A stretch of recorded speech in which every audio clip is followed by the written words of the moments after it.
Welcome back, my boys and girls. So this is final look at this 256 gigabyte Pi3 image. So this took a little while to, put together. Scrapped it, redid it, scrapped it, changed everything over to Motion Blue version 6. I am working on another 256 that's going to be out very shortly. But just to go through this real quick, it is 256 gigabytes, kind of.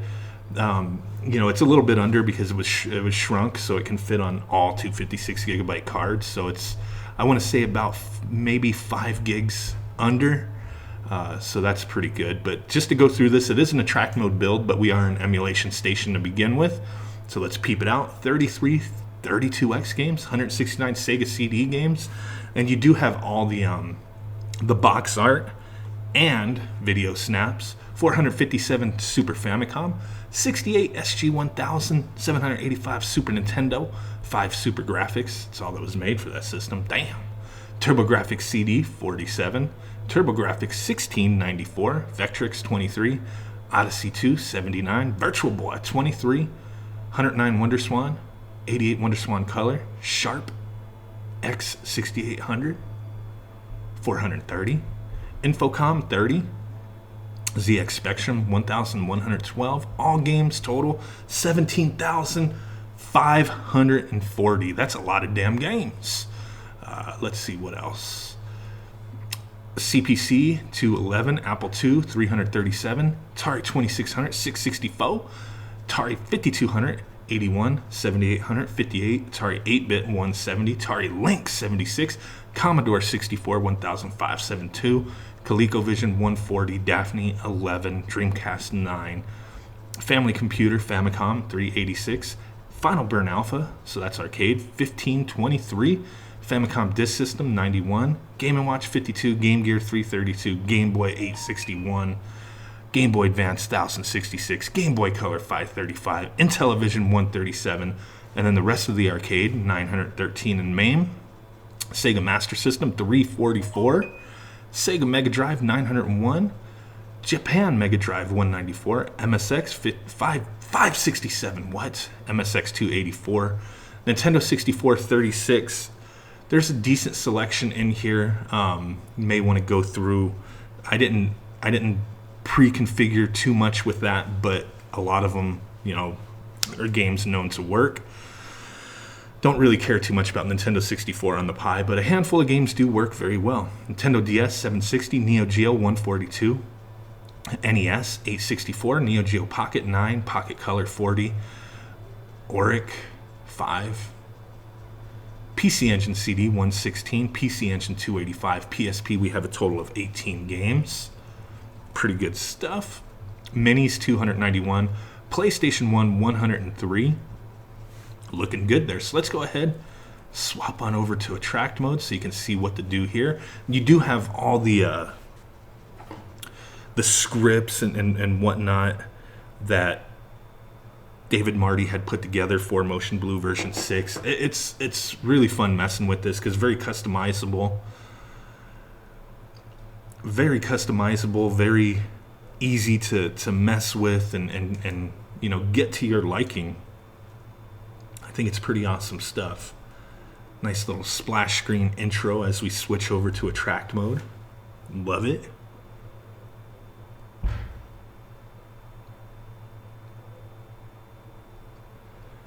And you do have, like I said, access to all the David Marty stuff, the scripts and whatnot. So there's a lot of stuff you can download, different attract mode wheels, themes, and whatnot to change it out from the normal Hursty blue version. But I kind of like the way this looks. But like I said, you do have a ton of options here. Pretty good stuff.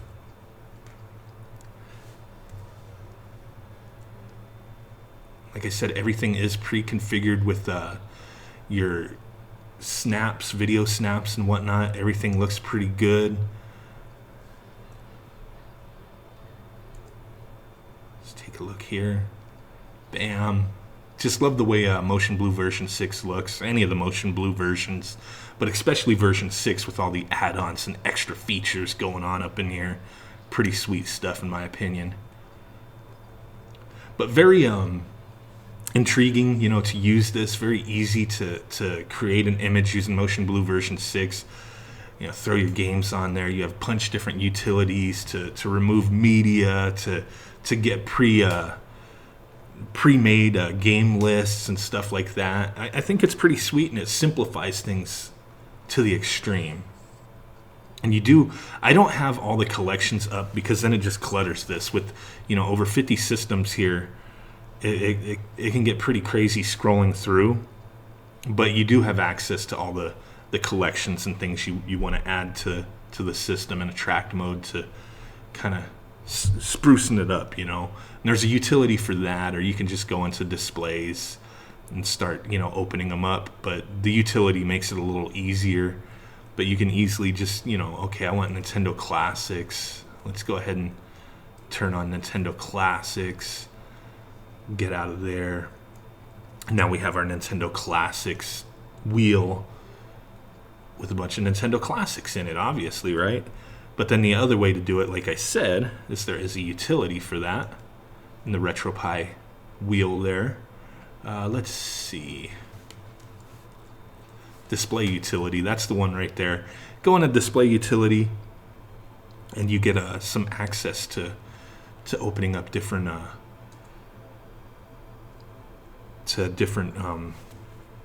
you know, the collections and whatnot. So we're in traditional menu, so we'll go to traditional. We can hide or show displays in here, so we can go ahead and pick one to show. It's a little easier. It still takes time. But say we want SEGA Classics as well, and then we exit, and, you know, pretty simple stuff. Like I said, we'll have SEGA Classics. I think you have to reboot for them to show up, but that's the only drawback to that side of things, is if you do it through the displays, you're just up and running in, you know, no time. But it's cumbersome scrolling through this, so it's kind of nice to use the display utility, go through, get everything you want done, and then go ahead and reboot the system. You know what I'm saying?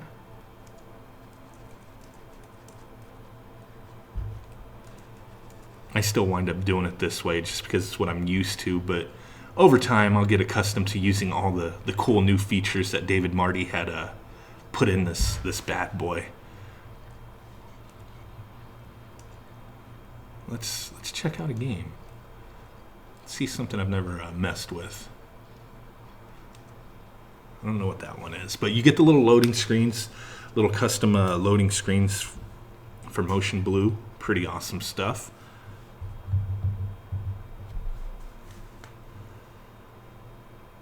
And you can always load up bezels, download the bezel packs and whatnot. I don't have any bezels on at the moment, but they do exist, you know what I'm saying? Pretty awesome stuff.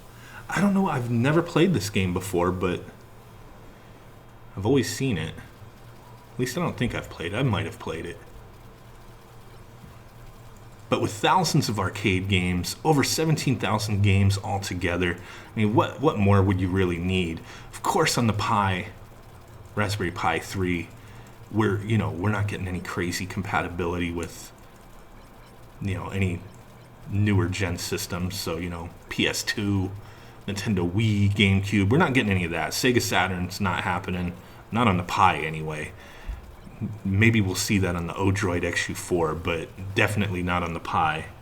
Just overly complicated system to emulate properly anyway.